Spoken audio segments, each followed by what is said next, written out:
Assalamualaikum warahmatullahi wabarakatuh. Perkenalkan, saya Siti Indriani Pratiswa dengan NIM SSI 2020839. Pada kesempatan kali ini, saya akan mempresentasikan hasil review jurnal dengan judul Evaluasi Penerima Bantuan Sembako Menggunakan Metode Klasifikasi Data Mining Algoritma C45. Jurnal ini disusun oleh Nur Rahman dan Siti Aminah. Jurnal ini juga dipublikasikan dalam Seman TIK volume 9 nomor 1 pada tahun 2023, halamannya 65 sampai 72.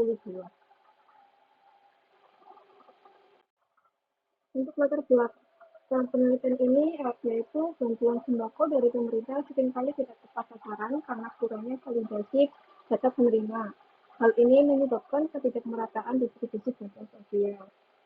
Jadi, pemerintah menyalurkan bantuan sosial, namun penyalurannya itu tidak tepat sasaran atau tidak merata. Jadi, yang harusnya menerima tapi tidak menerima. Hal ini disebabkan belum adanya sistem yang valid untuk menilai kelayakan penerimaan bantuan. Nah, oleh karena itu, penelitian ini mencoba menawarkan solusi klasifikasi penerima bantuan agar penerimaan tepat pada sasarannya.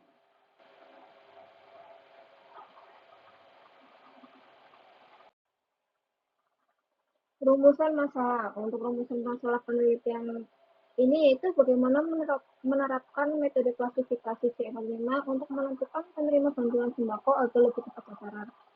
Jadi bagaimana sih penerapan metode klasifikasi C45 ini? Apakah algoritma ini itu cocok untuk menentukan penerima bantuan sembako biar lebih tepat sasaran atau tidak? Lalu tujuan penelitiannya yaitu untuk mengidentifikasi calon penerima bantuan sembako yang tepat dengan menggunakan metode klasifikasi data mining algoritma C45. Jadi tujuan penelitiannya itu untuk mengidentifikasi atau mencari penerima bantuan sembako yang lebih tepat dengan menggunakan algoritma C45.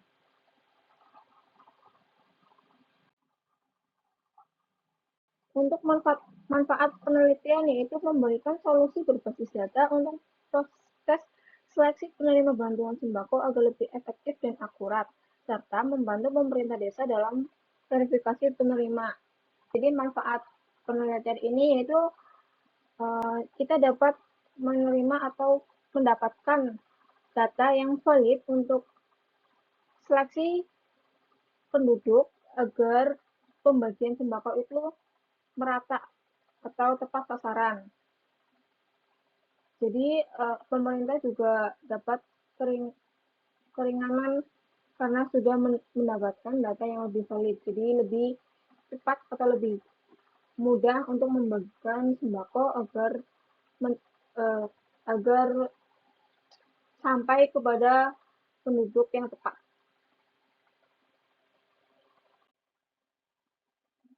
Lalu batasan masalah yaitu penelitian ini hanya dilakukan pada penduduk Desa Batuah dengan atribut data terbatas, yaitu ada 9 atribut, antara lain nama, jenis kelamin, anggota, RT atau RW, luas bangunan, jenis lantai, jenis dinding, fasilitas BAB, dan penerima bansos.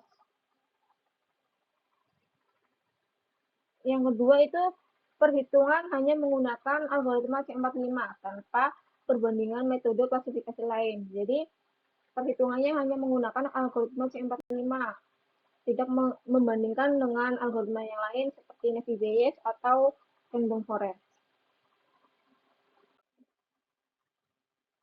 Untuk metode penelitian yaitu pertama, pengumpulan data melalui wawancara dan survei lapangan.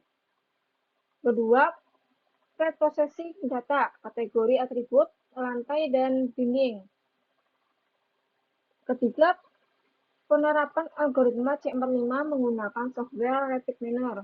Yang keempat, evaluasi model menggunakan akurasi, precision, dan recall.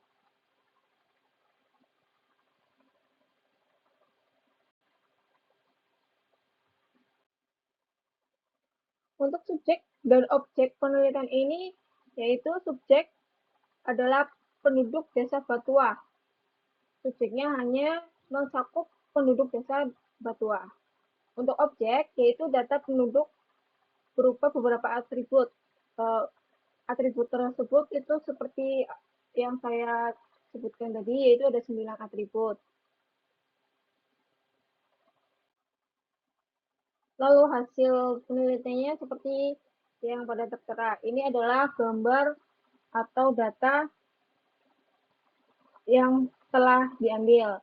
Data ini diambil dari penduduk desa Batua sebanyak 325 data pada tahun 2022 yang dibagi menjadi beberapa atribut, yaitu nama, jenis kelamin, anggota keluarga, RT atau RW, luas bangunan, jenis lantai, jenis dinding, fasilitas BAP, dan penerima bansos. Ini adalah processing menggunakan software RapidMiner. Dan ini adalah hasil dari processing menggunakan RapidMiner tadi. Atribut yang paling berpengaruh adalah luas bangunan, lalu jenis dinding.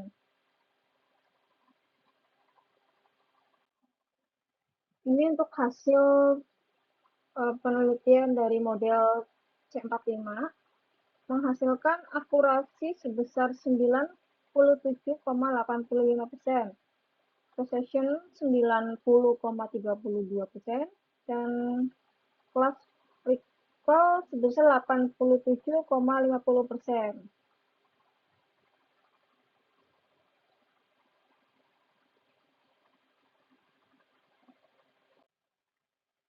Simpulannya yaitu dapat diketahui bahwa algoritma C45 ini efektif untuk mendukung pengambilan keputusan distribusi atau pembagian bantuan sosial di desa Batua. Karena model ini menghasilkan akurasi yang besar, seperti hasil penelitian tadi, sehingga kita tahu bahwa kalau algoritma C45 ini sangat cocok untuk mendukung pengambilan keputusan.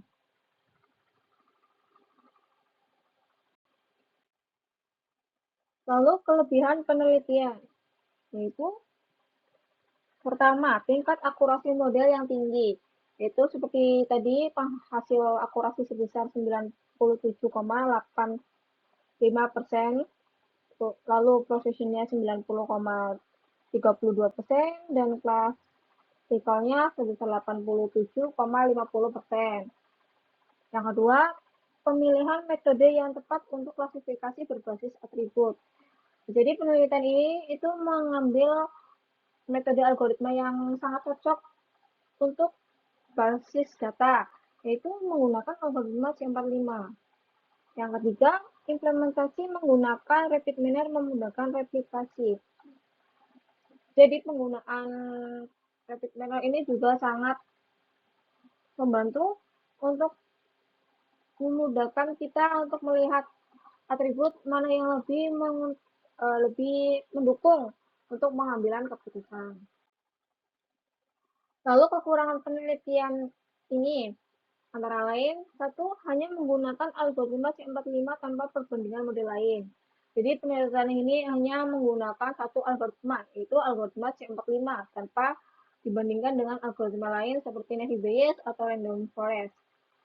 Yang kedua, data terbatas pada satu desa sehingga generasi hasil terbatas. Di penelitian ini hanya menggunakan satu data pada satu desa, yaitu desa Batua. Lalu rekomendasi atau saran. Yang pertama, memperluas dataset ke desa lain. Jadi penelitiannya itu jangan mengacu pada satu desa saja. Mencoba mengambil dataset dari beberapa desa, satu atau dua desa di dekat situ. Lalu membandingkan dengan algoritma klasifikasi yang lain.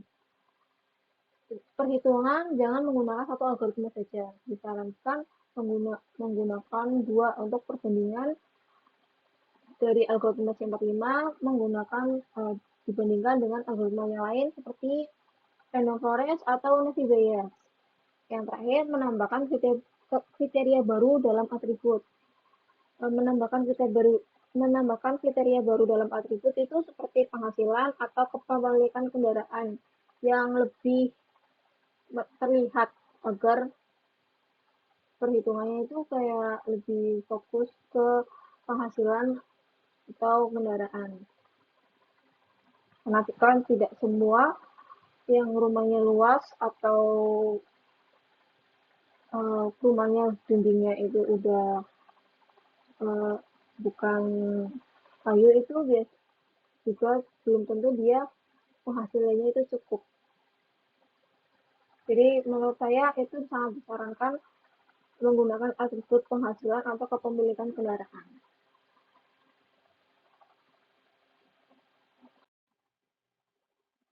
Demikian presentasi saya mengenai review jurnal ini. Apakah ada yang ditanyakan? Jika tidak, terima kasih atas perhatiannya. Mohon maaf apabila ada kesalahan kata yang disengaja maupun tidak disengaja. Wassalamualaikum warahmatullahi wabarakatuh.